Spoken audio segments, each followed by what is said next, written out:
Thank you, everybody, for coming. I'm Adam Stivers from the Finance Department. I am the co-director of the Menard Family Initiative. So I'll, in a minute, turn it over to the other co-director of the MFI, Dr. Nabamita Dutta from the Economics Department.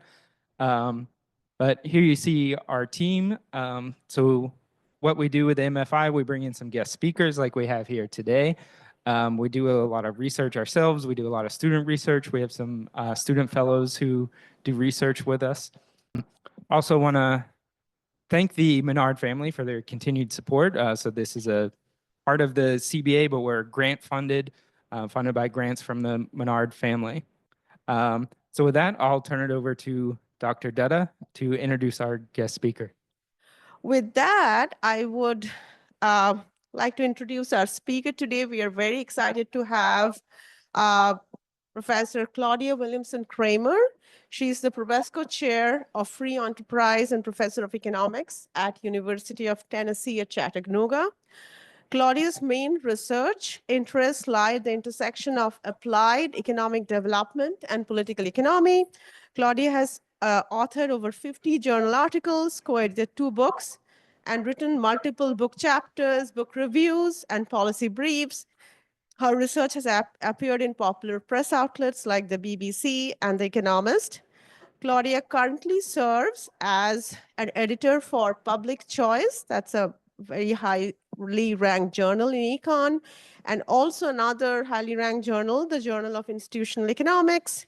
She's also on the board of trustees for the Southern Economic Association and on the board of fellows for the Institute of American Civics at the University of Tennessee.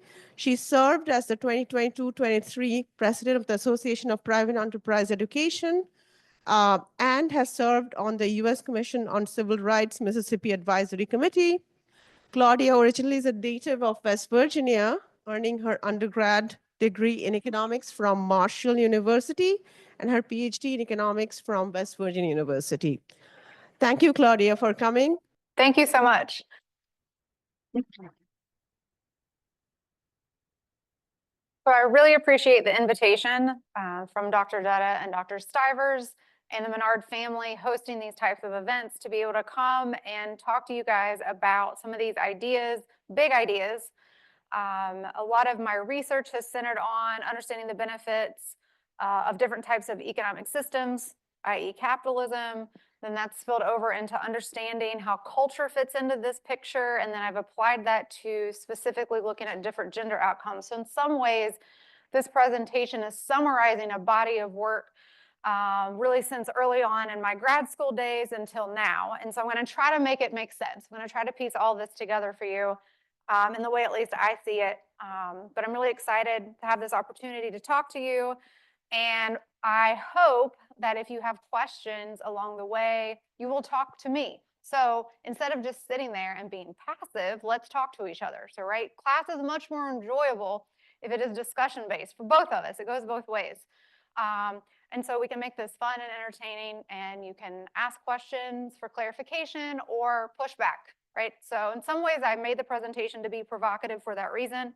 So hopefully you'll react, right? So that's a lot of what we're supposed to be doing as educators, is to make you think.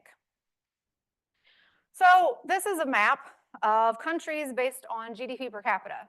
And so it's not that economists are obsessed with GDP per capita. It's just a really good, quick measure of understanding which nations are wealthy and which nations are not.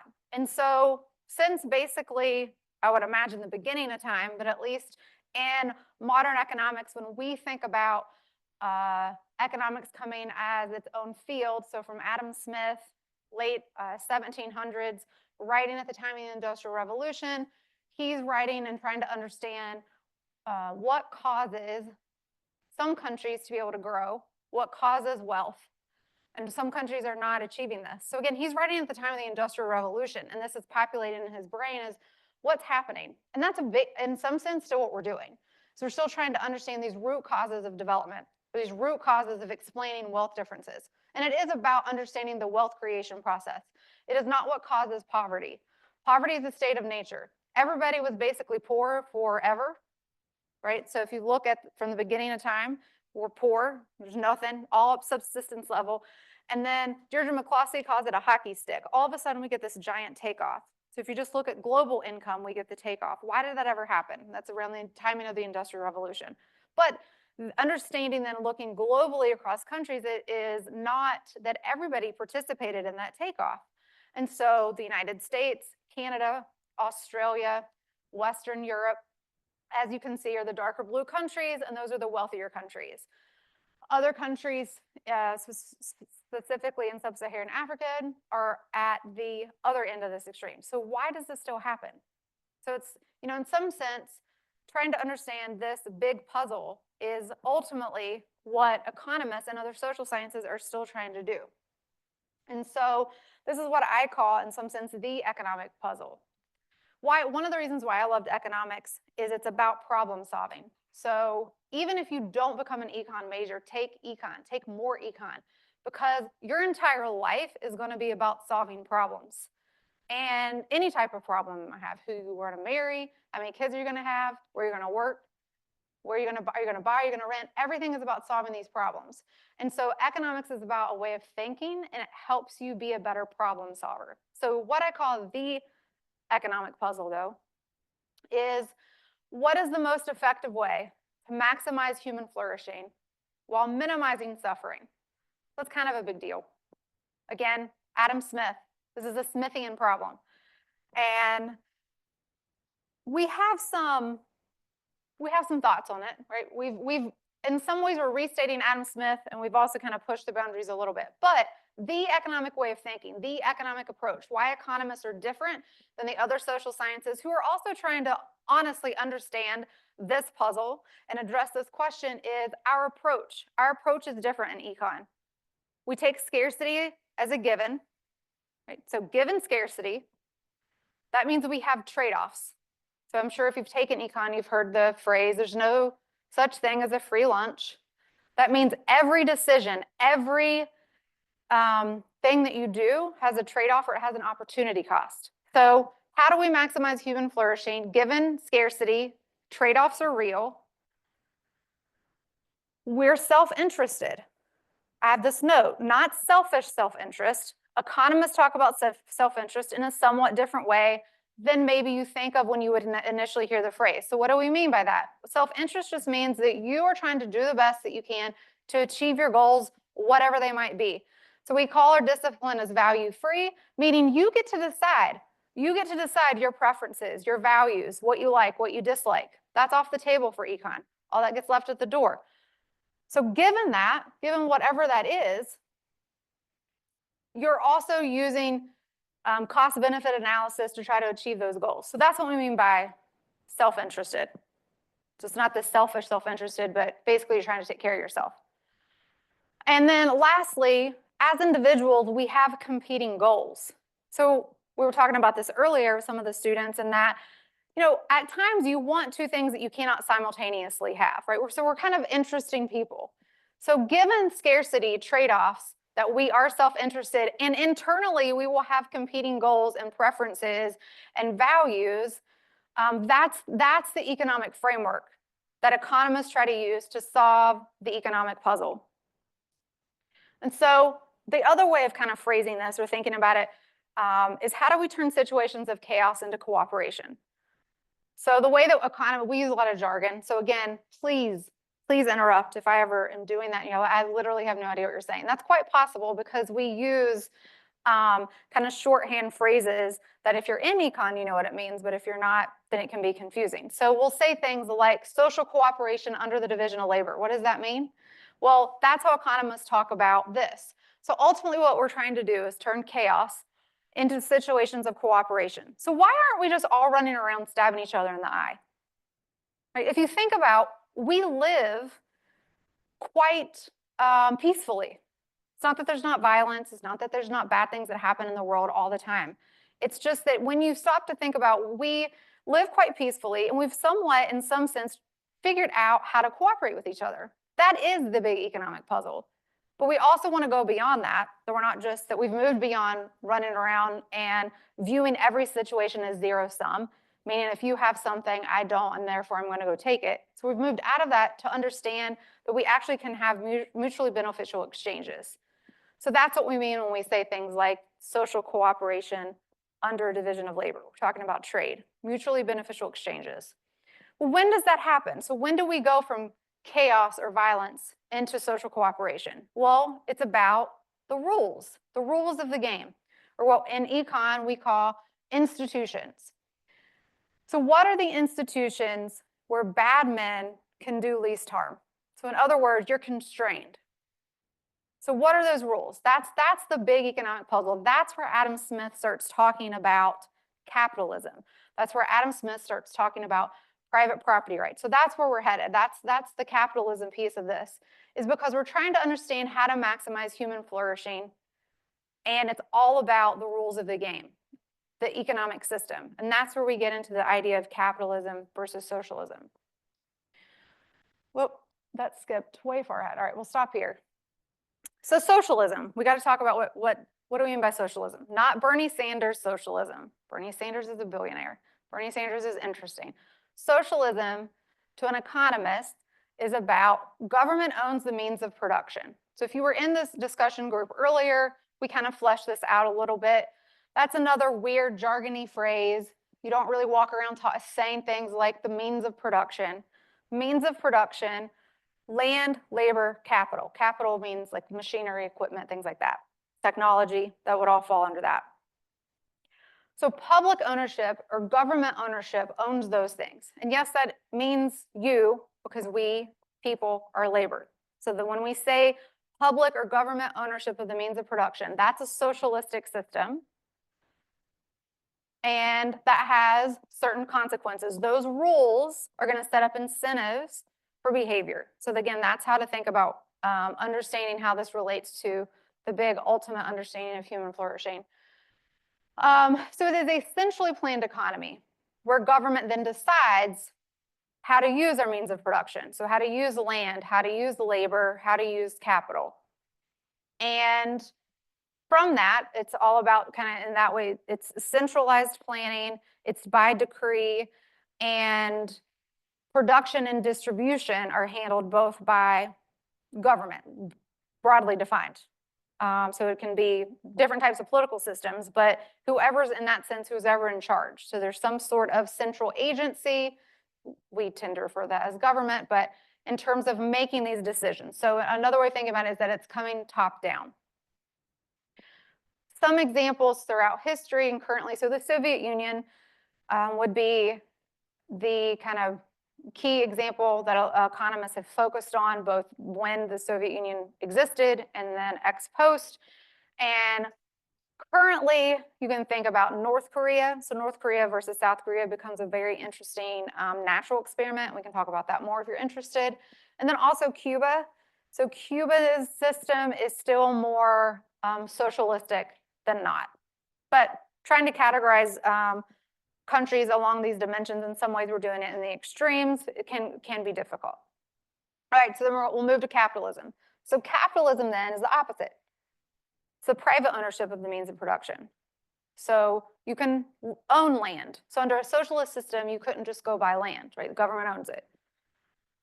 So private ownership, private property rights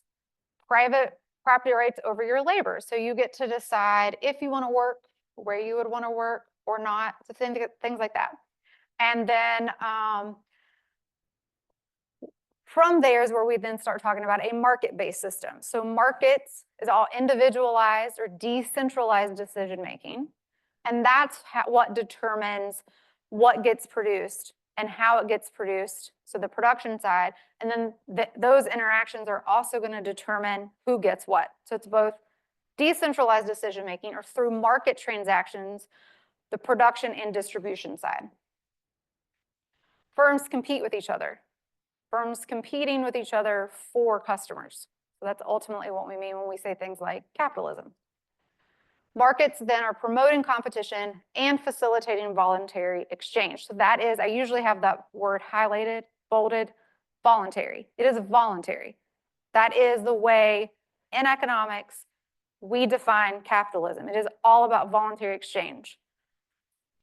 Some examples. So this is taken from what's called the Economic Freedom Index.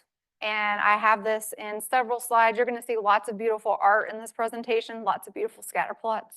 And so the way that we try to measure systems is on what we call the Economic Freedom Index.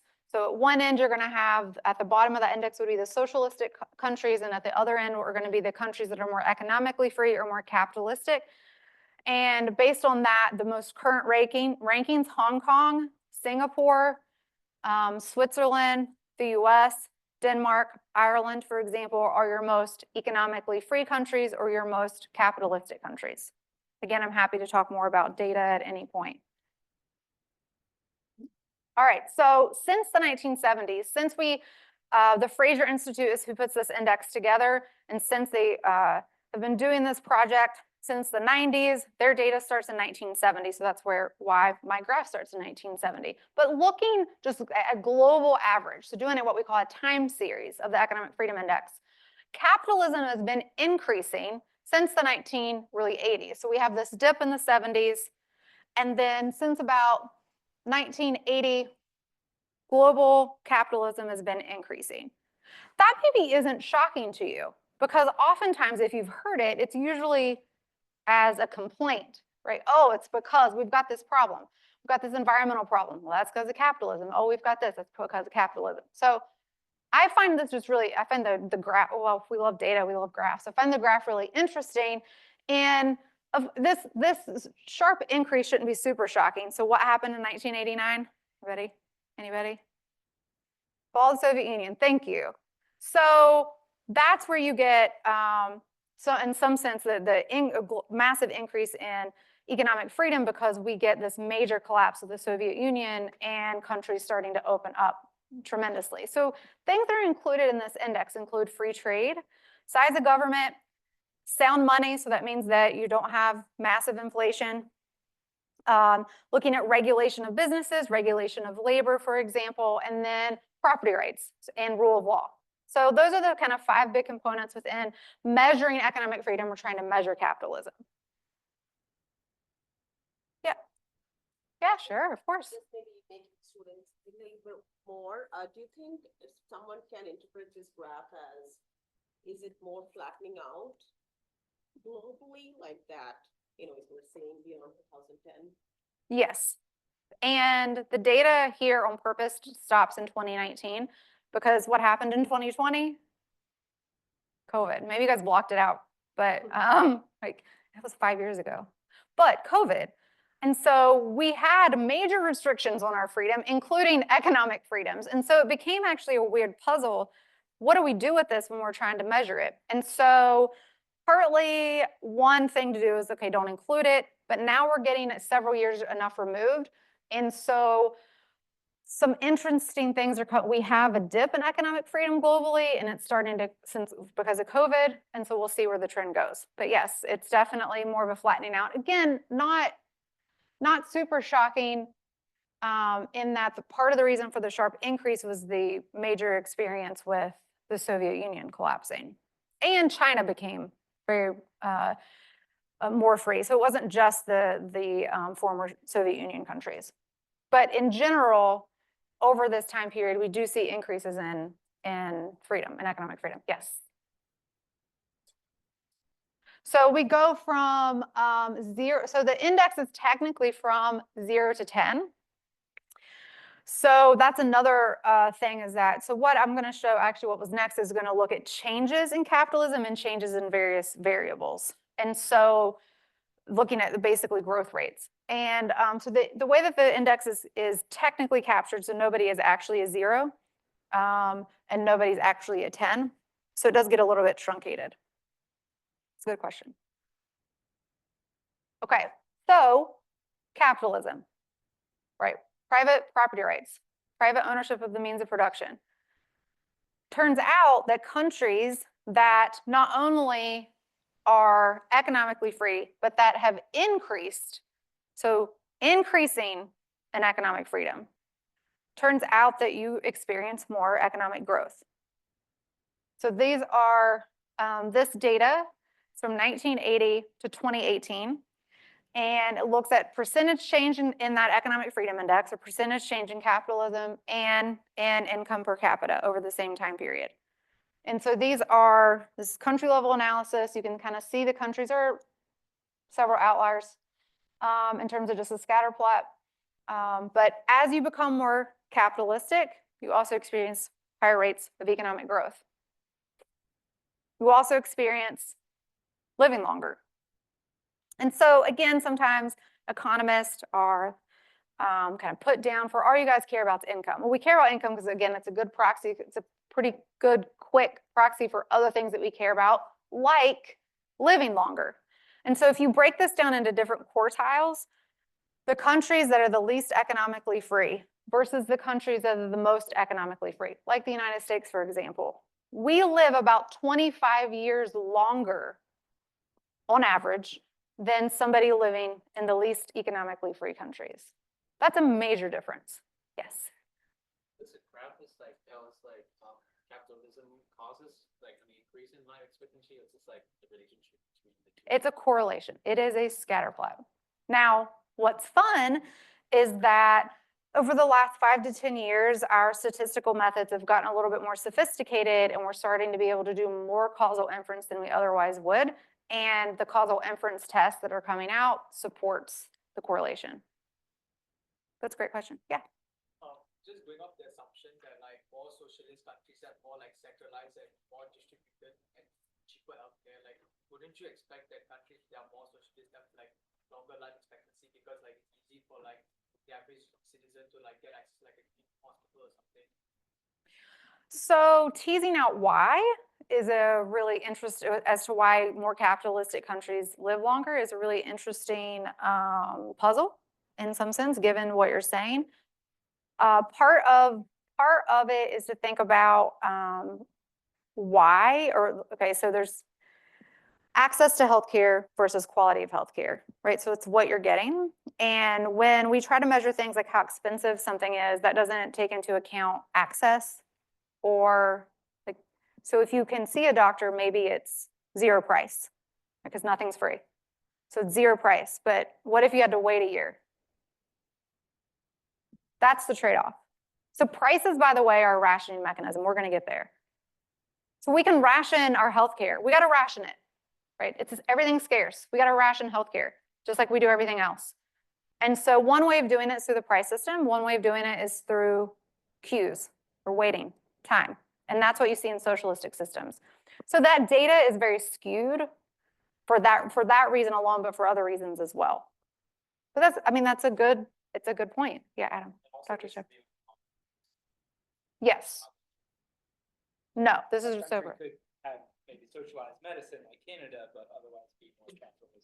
That's an excellent point. Yes. Good questions. Thanks for talking to me. All right, so what else? Percentage change in capitalism. So more capitalism. Reductions in extreme poverty. So again, something else we might care about is the very, very bottom. So that's another thing that we hear, right? We hear all sorts of stuff. One of the common things is, okay, so on average, people are wealthier in capitalist countries, or the top. It's all about the top. Nope, it's actually in this case, it's all about the bottom. Turns out people at the bottom, the most extreme, the most poor, being lifted out of poverty. Billions of people over this time period, so for about 40 years. And largely that's driven by China and India. And that's, again, the scatter plots here and correlations, but all of the causal inference tests that are coming out of this research area is showing that it is causal. More capitalism, more years of schooling. So probably not super shocked by the correlations at this point, but so in capitalist country, people stay in school longer. There's a couple reasons we can think about why that's the case. You have higher returns to staying in school. There's more opportunities in more economically free countries. And then there's just more like better education on average. And then capitalism and democracy. So there's this kind of theoretical argument, now we've got the data that supports it, that you can't have a sustainable democracy without more economic freedom, or basically you can't have democracy without capitalism. And that was this argument's about 100 years old now, maybe not quite. And now that we've got some of the data to test it, it's a pretty robust association saying that if what you want, if what you ultimately care about is democracy, then you end up also caring about capitalism, because that's the avenue that gets it to you. And again, if you ever want to revisit this, we can talk after in terms of theoretically why that's the case. Okay, so what is it? What is it? What is capitalism? And so again, just reiterating what we mean when we say capitalism. Free markets, free enterprise, capitalism. Those are phrases that we tend to use interchangeably. It is not an ideology. So it's very specific in the way that we define it. Private ownership over the means of production, private property rights. It has consequences, it has major economic consequences, but it is not driven as an ideology. You have theory and evidence. That's the economic way of thinking. And so we're defining socialism versus capitalism, and then we can look, those are the means, right? And then we're going to evaluate those means. It's all about property rights. My students always at the end of every semester, no matter what I'm teaching, joke that so pretty much every answer on your exam is property rights. I'm like, yeah, pretty much. Good, you got it, right? If that's all you get out of my class at the end of the semester, I'm happy. So capitalism, again, is all about rights. Fundamentally, it's about property rights. So why is this so important?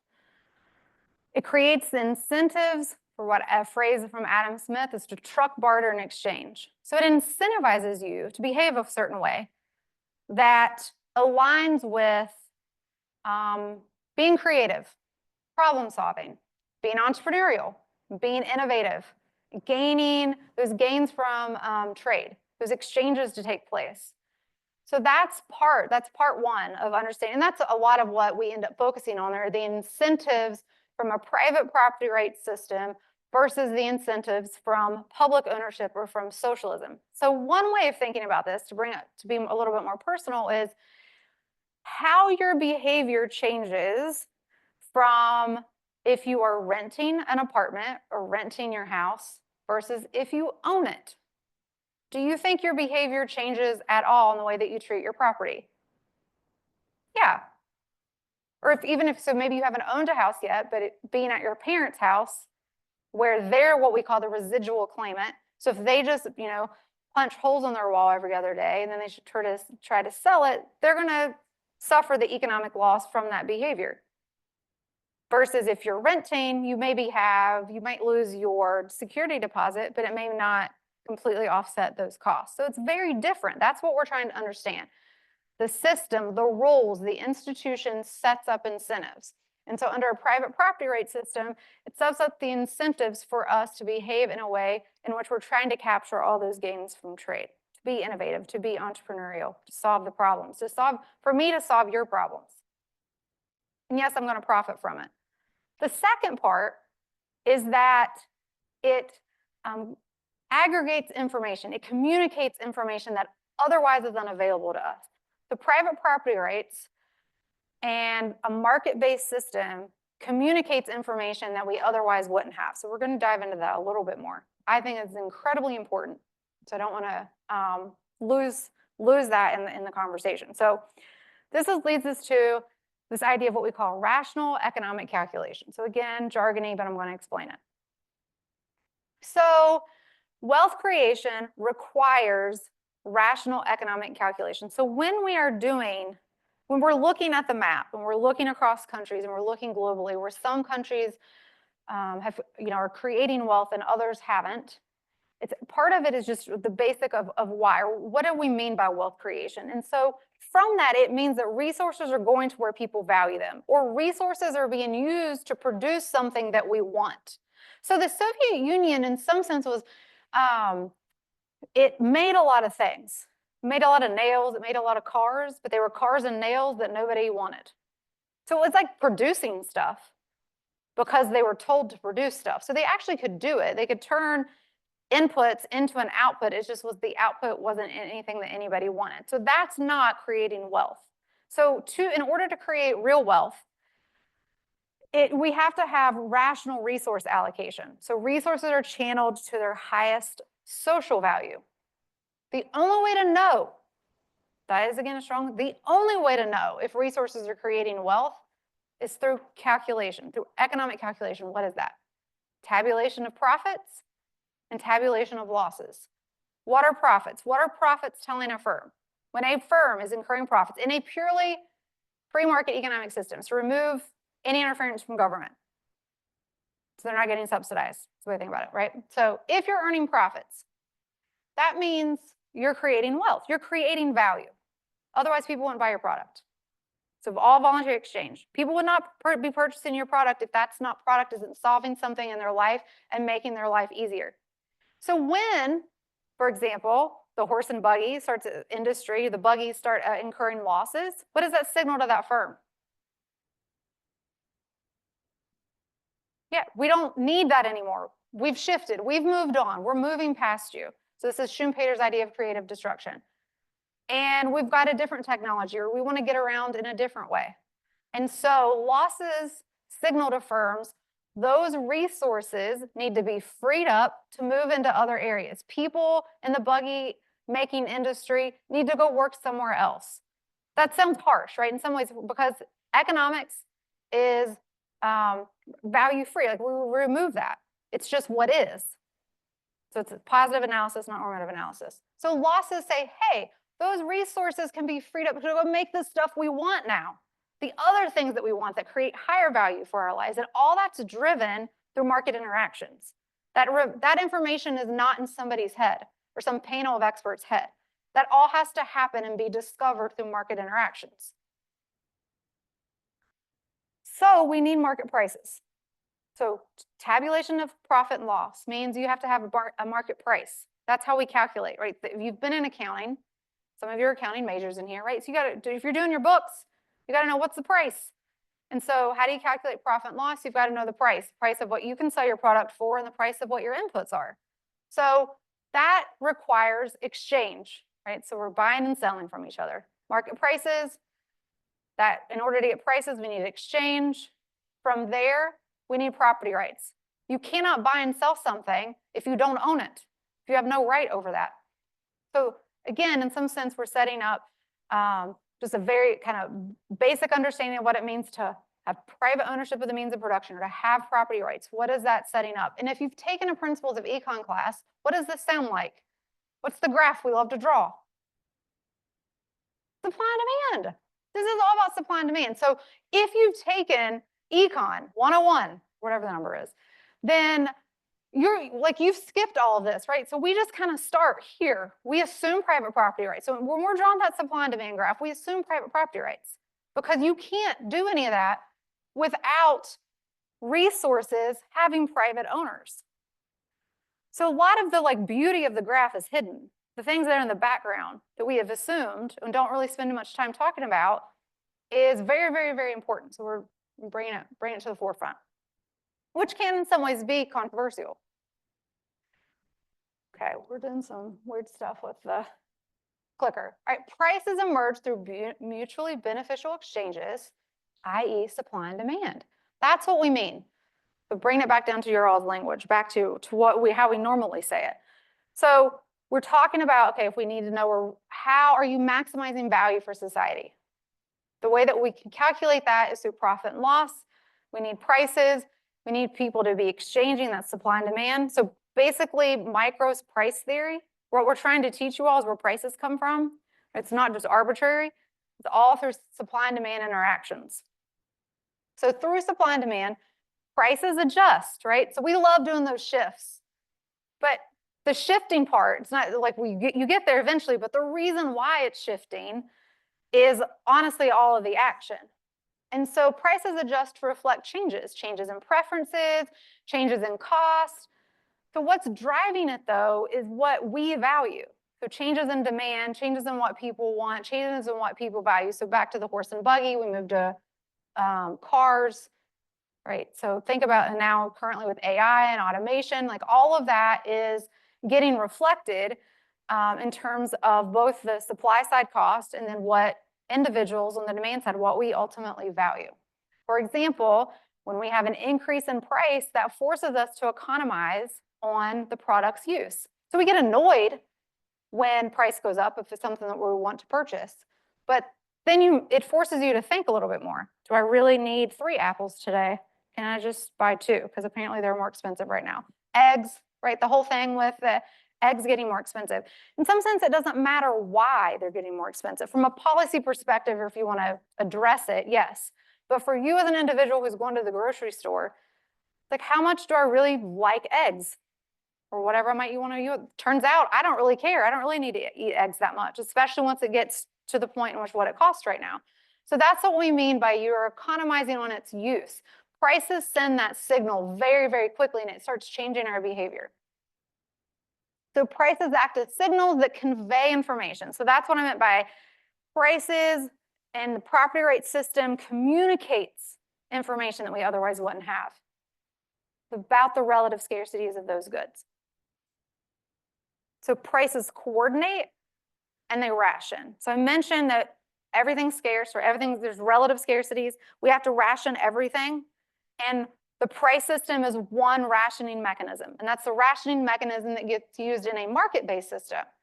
In a socialistic system or a non-market-based economy, you use other rationing mechanisms. So you wait in line, you get on some sort of queue, for example, a lottery. So we do this in other aspects. So we have goods that are allocated through, not through markets in our country. And so the way that that typically gets done is some sort of queuing, line, a lottery, for example. So prices are coordinating and rationing. That's why it's beautiful. That's why we love it. That's why we get so excited about supply and demand, because this is all the stuff that's happening that we're trying to teach you all, and all you see is an X, which is still great. If you even remember that, we're still pretty excited about it. So, information creating and incentive harnessing capacities of private property rights explains why capitalism promotes development. So going back to those graphs and understanding those correlations that look like it's causal, it's running from capitalism to development.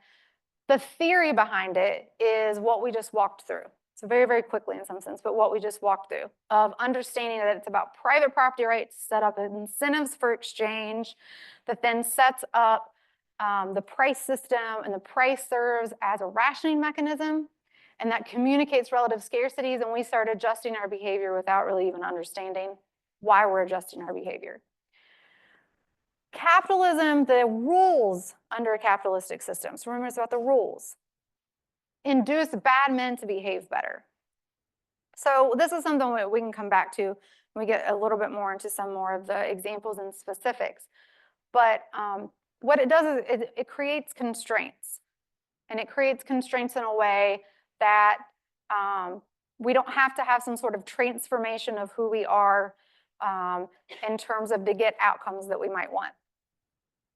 So in a free market economy, you only make a profit by serving others.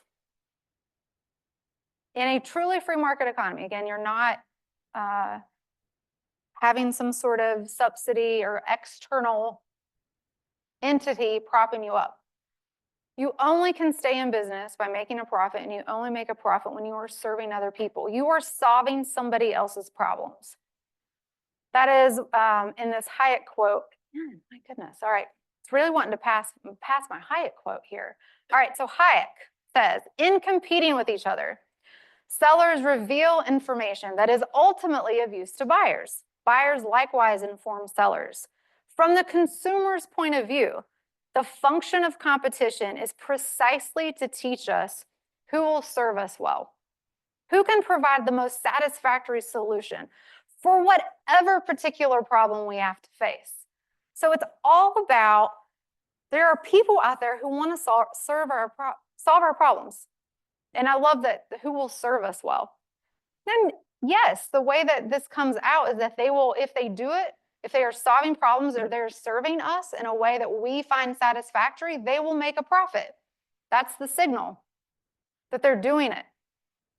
And so again, that does, in some ways it humanizes the whole process, I think, of understanding, okay, what does it mean when a firm's making a profit? Oh, they're providing us with something we value.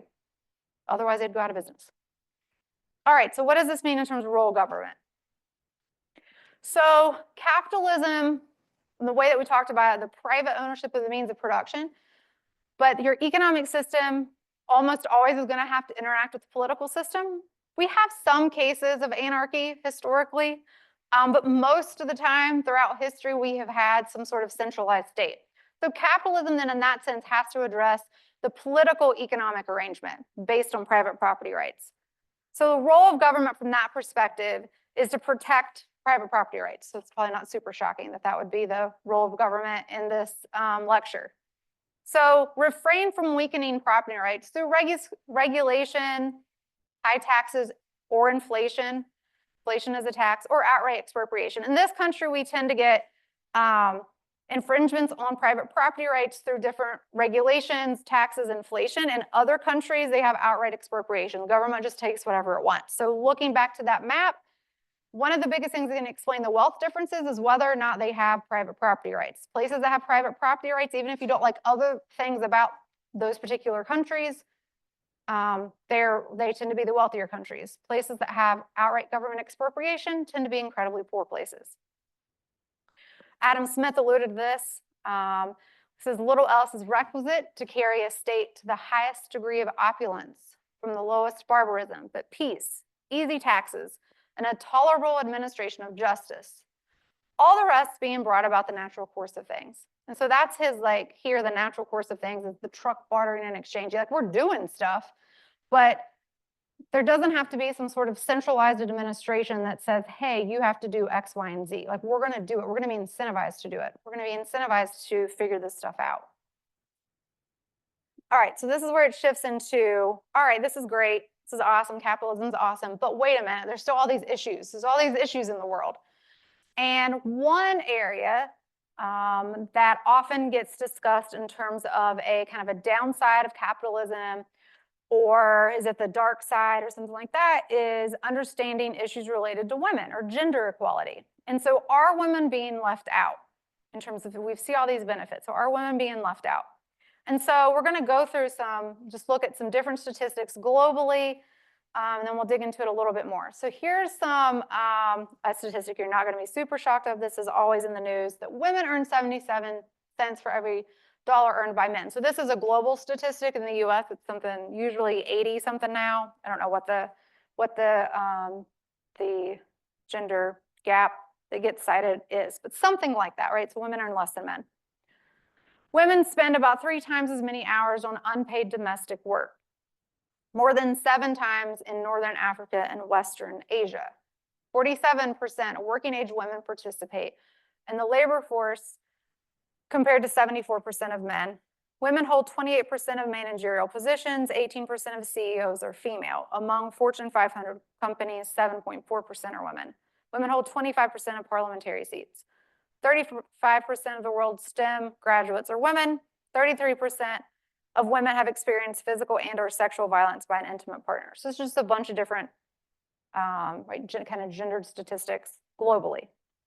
It's not giving you anything else besides that. It's not cause and effect. It's just like, hey, this is when we look at some data, these are things that are happening around the world. There's 18 countries currently that legally require a married woman to obey their husband. So, I mean, some of them you might not be super shocked at they would make this list, but there are then become, what happens if you go back to the previous slide is there's these disparities, and then it starts pushing us to why. And so then one thing you start doing is you look at the laws or rules or institutions, right? So that's the way economists tend to, our analysis, our brains tend to work. So then we can start looking at, okay, what are some of the legal restrictions? And this is one that, in my mind, kind of stands out. Again, most of us grew up in this country, and so that's not something that we've had to experience or that is that common to us. In 2010, so this is all this data in terms of the gendered legal discrepancies comes from out of the World Bank. They have what's called the Women, Business, and the Law Index. It's freely available. You guys can look this stuff up. But as of 2010, no woman shared the same legal rights to economic opportunities as men in 2010 at that point. Currently, about 2.4 billion women face gender discrimination before the law. So again, this is globally. About 176 countries maintain legal barriers that prevent full economic participation. So this can be things as simple as they're not allowed to work. There's also rules on the types of jobs that women could have, or like they're not allowed to work at night. That's one that's somewhat common in some countries. Currently, there's 14 countries that do not impose any gender legal disparity. So that before the law, there's equal treatment. That's the way to think about it, between men and women.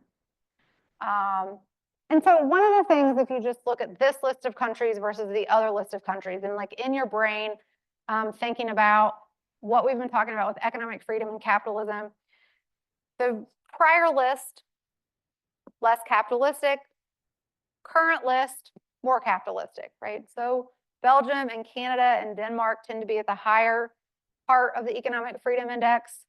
Iceland, Ireland, they're all at the top. So you can kind of see where this is going.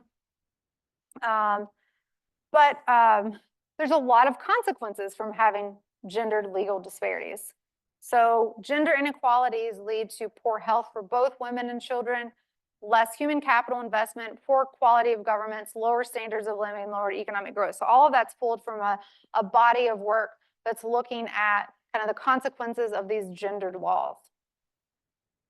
However, even though the economists tend to look at it from one perspective, in other social sciences, capitalism is to blame for these negative effects, for the data on this slide a couple slides ago, where 77% or women earn 77 cents on the dollar per man. So it's just assumed, oh, that's because of capitalism. So the arguments are typically something like markets exploit women, it glorifies success, paid versus unpaid labor. There's, again, a wage gap.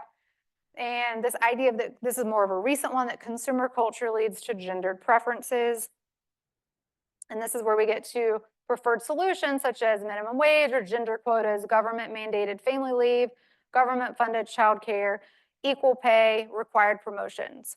And so with that, it's assumed that capitalism is the problem and therefore you need more restrictions. So that's the logic linking these two things together.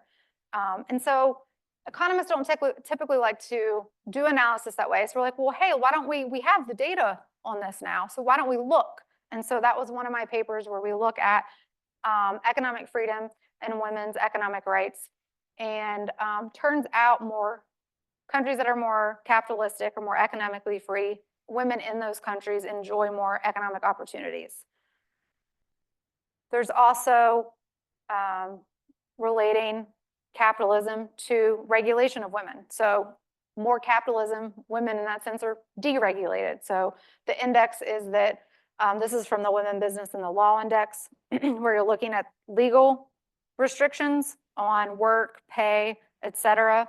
And in capitalistic countries, women are more likely to share the same rights as men before the law. So this is all equal treatment before the law type ideas. So maybe we shouldn't be so quick to blame capitalism. So gendered outcomes typically stem from choices. So this is Claudia Golden recently just won the Nobel Prize in economics for a lot of her work that really highlighted this. So we face different choices, or we see different choices between men and women in their investment in human capital. Occupation, hours worked, and time out of the labor force. Now we can get, and we probably won't have that much time to do that. But we can get into understanding why that's the case. But whenever we're thinking of trying to understand the differences between, for example, just the gender wage gap, it ultimately pushes you back down to a conversation of looking at people's choices. So what happens in those statistics is they lump everybody in men versus women without any distinction in terms of type of work, and so hours worked, or your major, for example. And so when you start comparing apples to apples, so Thomas Sowell is one who's done this more recently, but other economists have as well, where once you correct that you make their major, type of job that they're holding, hours worked, if you hold all of that constant, so you're basically comparing apples to apples, then women typically make a little bit more than men. in the same position. So some of the statistics are very skewed because you think, oh, there must be discrimination, there must be some sort of exploitation, hence capitalism is to blame. Well, it's like, actually, if you dig into it, what's happening is there's a difference in choices, which then leads us and me, as throughout like kind of my career, to start thinking about culture. So how do cultural norms matter? Because culture clearly is going to impact perceptions or kind of fostering or facilitating whether or not women go to college, or whether or not women become engineers, or women become economists, or they take time out of the labor force, or they spend more time with the work that is required within a home if you're raising kids. And so culture matters and kind of underpins a lot of these differences in the way that we may go about making decisions and making our choices. So that's where we get to the idea of culture. So what is culture? You may be again shocked that economists talk about culture. It's become more and more common over the last really 10 years for economists to include this as part of kind of our toolkit when we're trying to have a broader understanding of what determines human action, what determines people's decisions. But the way that we tend to think of it is beliefs or attitudes, values that bear on economic activities of individuals, organizations, and other institutions. Customary beliefs and values that ethnic, religious, and social groups transmit fairly unchanged from generation to generation. Basically, you can think of it as its values and beliefs about how the world works, but it's also norms of behavior derived from those values. So one example I like to give, we think about entrepreneurship or innovation is you can have legal restrictions in terms of whether or not you can own a business, man or a woman. So it goes back to kind of the property rights argument. So can you legally open a business? In our country, yes, you can. In other countries, no, you can't. But, so that's what we call the de jure rules or constraints. But then you can also have informal or cultural constraints where maybe in kind of pulp culture or in literature and movies, our interactions with each other, if you own a business, oh, that's gross. Oh, you're a greedy capitalist. Oh, don't do that. Go work for a nonprofit. So socially, you want to be loved. You want praise. You want social praise. You want your friends to respect what you do. So instead of starting a business, you do something else. So that's what we mean by kind of the formal legal rules of the game that incentivize us to behave a certain way. But our cultural norms also is going to shape those decisions and our behavior as well. So it can impose constraints on our behavior and the choices that we ultimately make. I tend to focus on this idea of what we call individualism versus collectivism, so more of a specific part of culture. So culture is in that sense very, very broad. So within economics and my own research, we focused on individualism versus collectivism. And what that means is there's this distinction or a degree to which individuals are integrated into cohesive groups versus individual responsibility. It emphasizes, so individualism emphasizes personal freedom and achievement. There's a wars for social status to personal achievement in individualistic cultures. It can be thought of as capitalistic values. Dr. Dutta has a paper that kind of links that together.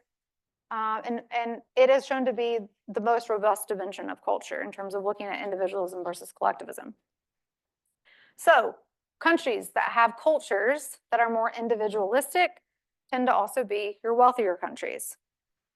And this is also shown up with all the causal inference fun studies that we can do. So that's a pretty well accepted finding in economics literature now. So back to the big puzzle, the big economic puzzle, what causes human flourishing? Well, cultures that view you as an individual and not tied to a group, or they view you as a person and not your race or not necessarily your gender or your ethnicity or your religion, which clearly makes up part of who you are, but you're a human, you're an individual, that type of distinction, those types of cultures tend to be places that are wealthier. Where I picked up some of this work is to look at culture relating then to gender equality. So what types of cultures would view women as their equals, women as equals as men. And so the idea here being that feminism actually has its roots in the Enlightenment. So if you go back to the Enlightenment writers, John Locke, for example, talked about extending rights to women, which was incredibly radical at the time. That if we're really talking about that, all those kind of Enlightenment values, that you wouldn't just confer them to men, right? So that there's not any distinction in the way that we're really talking about this. So the classical liberal values would be extended to everybody, including women. That was, again, a very radical proposition. But those arguments that we're making today are hundreds of years old. But those ideas, those Enlightenment ideas, are not universally accepted, especially historically. And so we built off of this to argue that the values of individualistic societies, so autonomy, self-expression, creativity, an ethos of individual rights, are inherently egalitarian. And it should transcend gender identities. You can make the same case that it should transcend race, should transcend religion, ethnicity. So as a result, we argue that it would support women as individuals and equals to men, right? You're a person. You're not just this group. You're not this part of this collective. That's the idea. And so there's a web of relationships and obligations that characterize more collectivist societies. They may then ascribe more subordinate roles to women. So as a result, you would end up de-emphasizing personal goals to emphasize the group, the collective, the church, nation, family. That's what we mean by a collective. So we look at cross-country survey data to see if this idea kind of holds up. So one paper, of several papers in this space, one paper we collect individual level survey data. We didn't do the survey. It's called the World Values Survey. And it includes about 100 countries starting in 1981 till currently. So it's a very robust data source. And we were able to create a measure of individualism. And we look at patriarchal attitudes. We look at labor force participation. We look at fertility rates, education, things that we tend to care about. And we find that individualistic cultures are more accepting of gender equal attitudes, attitudes toward employment, attitudes toward working. So there's a question in there: is it a problem if a woman makes more than a man? And if you as an individual hold more individualistic values, so you believe in individual responsibility, think of it that way, then you tend to not have an issue if a woman makes more than a man, for example. There's lower support for a gender division of labor, so that women as mothers and caregivers, that's their proper role. So again, there's questions relating that. Individuals who hold more individualistic values, you see more women working outside the home, more female education, and lower fertility. So that, in some sense, we collectively are thinking then there's support for this hypothesis. So individualism, these capitalistic values, we argue is promoting gender equality. So then, so that was all at the individual level, and then we basically do the analysis at the country level. So individualism, reductions in patriarchal attitudes. So what things included in this index are questions related to, do men make better political leaders? Do men make better executives? Universities more suited for a boy? So that's what we mean by patriarchal attitudes. Again, more individualism, more female employment, more female education, reductions in fertility, and more women's economic rights. So this is another Hayek quote, but to me kind of pulls all this together. It says it would scarcely be too much to claim that the main merit of individualism, which is referring back to Adam Smith, and his contemporaries advocated, is that it is a system under which bad men can do least harm. And he kind of goes on to say it's a social system basically where it isn't dependent on us electing the right people or being good people or being the smartest people. And I think that is an incredibly timely quote right now in the way that however you're viewing decision making right now, it's that what you ultimately want is that the system doesn't depend on that. And I think that's just a really good reminder of that, and that's something that Hayek was pointing back to, and that what he is referencing is that it's the culture of individualism is going to create a system where bad men can do the least harm. All right, so the summary of all of this, pulling all of this together, we've hit on a lot of topics. So if wealth is better than poverty, life is better than death, knowledge is better than ignorance, and liberty is better than oppression, then capitalism deserves to be cheered. That's when we look at theory and we look at evidence. That's what's coming out over and over and over again. Policy mandates aimed at gender equality, so quotas, things like that, may have little payoff if the culture does not align. There's other reasons why it may have other perverse or unintended consequences. But at a minimum, we have to consider the cultural environment in which those rules are being mandated and being created. Ultimately, what I think is that this challenges the prevailing notion that capitalism is bad for women. It provides empirical evidence supporting the argument that economically free countries can establish both formal and informal safeguards for women's well-being. Lastly, we should connect. All right, we still have time for some questions. Again, I know that's kind of a lot thrown out there. And I'll bring the microphone around so we can have the question be recorded. Well, it's one of the questions I didn't know how to answer earlier. So, do you think cultural values like individualism and are more or less important than economic factors in promoting women's economic rights? So do I think culture is more important than the other economic factors? I mean, probably. So depends on what you mean by that. We think about it a couple ways. One is that your culture is going to ultimately feed into your formal rules. So those legal restrictions placed on women, if you go back to the countries that I put up there that had that legally a married woman must obey her husband, that's coming out of their cultural norms and biases, right? So that's not just out of nowhere. So your culture informs your formal rules that come out of your political system and your and then impacts your economic system as well. So I do think that from that perspective, yes, it very much so matters. Then you can also think about it from, okay, well, if you change the formal rules, how's that going to feed back into impacting culture? And so oftentimes what we find is that you can change the formal rule, but if the culture doesn't change, it may not have that much of a payoff. So let's say that Afghanistan removed the legal restriction that a woman must obey her husband. Would that change that much in the household? Probably not, maybe, and probably not for a while, maybe eventually.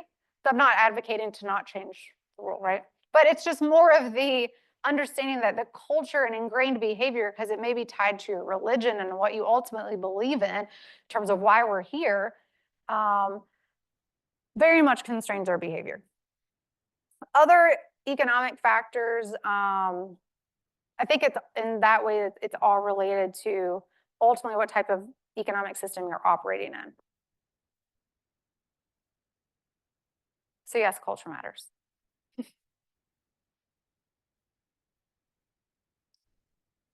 I don't know if you would answer this. Where do those cultures come from, like developing individualistic versus collectivistic? And do you think that those cultures can change? Because if you're saying that all of these like policy, like institutional changes won't actually have an effect if the culture is still there. There's a lot of interesting work trying to figure that out. Some of it, economists tie it to the timing of the agricultural revolution. We look at what the history of plow usage. So how does that matter, right? So a plow requires upper body strength that at least historically a lot of women didn't have. So that's where you start seeing the division of labor, a gender division of labor, where men then plowed the fields and women then tended more to more other things. They're doing lots of stuff still. And so they tie things like that back to then what shapes culture. Religion clearly shapes cultural attitudes toward everything. So it's multifaceted, it's not one dimensional, but then that just means it's interesting. So I didn't really answer your question. everything, history, religion, all the things. How can it change? Obviously, culture can change. Yes, clearly. How? I had a paper years ago that tried to argue that our interactions with people that are different than us changes our culture. And how I argued that was we should have more trade. We should have more free trade. So if you want just exposure, if you want more tolerance, for example, you need to be exposed to people who are different than you. And how better to do that than through exchange, because you're providing meeting a need that I have. And you look different than me, but now we're interacting in a market transaction, but I'm actually learning more about who you are and your culture and maybe your language or your religion, and we're like becoming friends. So there's a Greek word for exchange, which is katallaxy, and it actually means to bring a stranger into friendship. And if you've ever, the do commerce thesis is all about that through commercial interactions, basically we become friends, and creates tolerance, understanding. And then I think through that, you're going to have lots of cultural exchange happens, and then cultural transformation happens. It's just another reason for trade.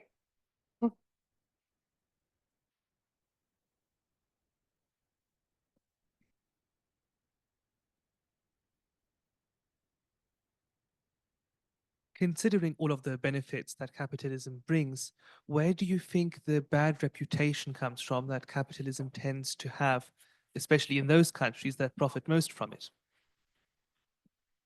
Excellent question. I don't know, but I think part of it is the economists are to blame. We have terrible PR. Like, we're just not good at messaging.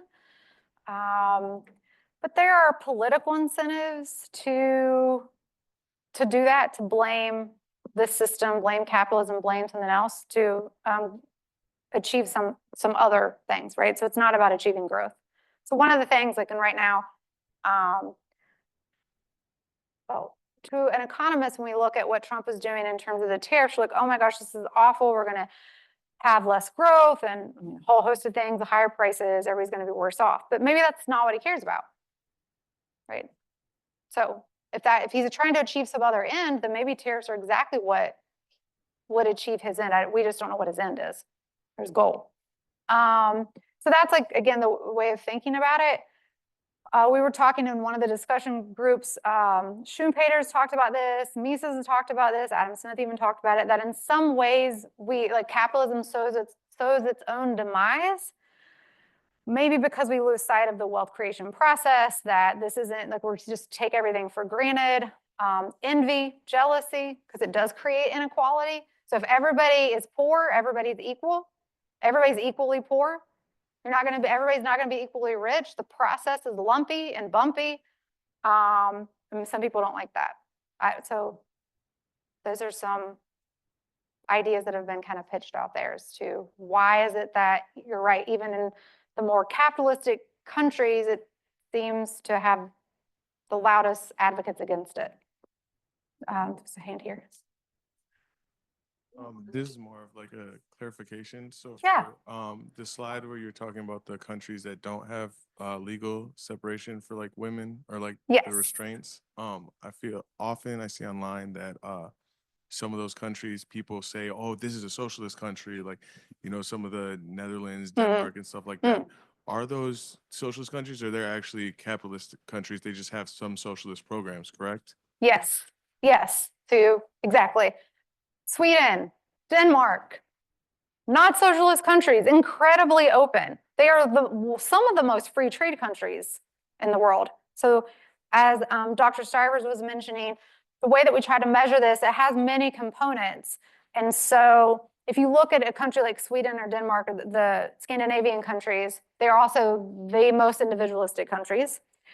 But they, very free trade, strong property rights, they do have a larger size of government. So you do get some more social provisions. It's still not the way that we do social provisions in this country, but that's the thing. So what the Bernie Sanders of the world tag onto is, oh, look, they have more, unemployment benefits or healthcare provided through the state, but they otherwise are incredibly free market.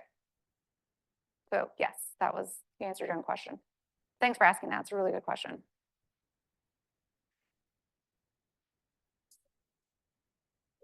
Ask a question. To some extent, Claudia, I was thinking getting back to the previous question that Josh was asking. It doesn't really answer the question, but I was thinking that sort of capitalism is allowing for people to defame capitalism. Do you see what I'm saying? Like, because you have the freedom to do that. I mean, that doesn't really directly answer your question of like why, but it's sort of like you also have the freedom to blame it, and then it is creating that freedom. Yeah, that's absolutely right. So this comes back to, somebody have a question? I can keep talking, but I would like to hear from you. But this comes back to your political system.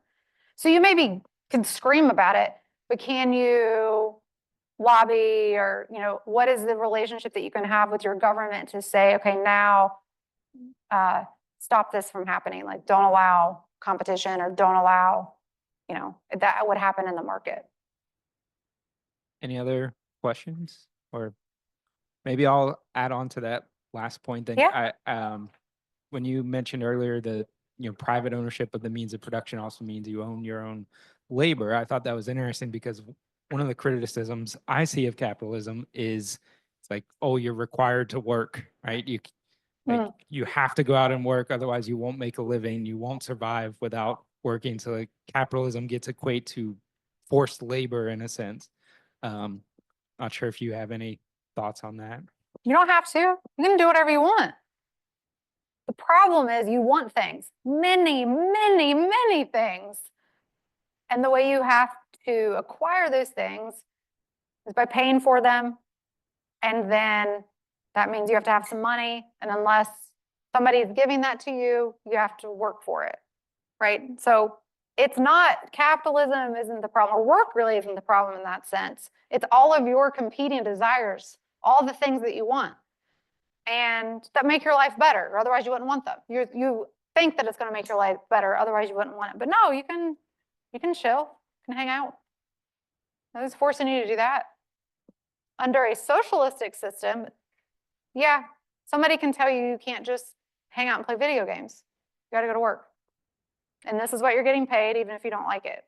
And that's exactly what happened under Soviet Union, Communist China, Cuba, North Korea. Okay. Yeah. All right. Yeah, I think we're out of time, but join me in thanking our guest speaker.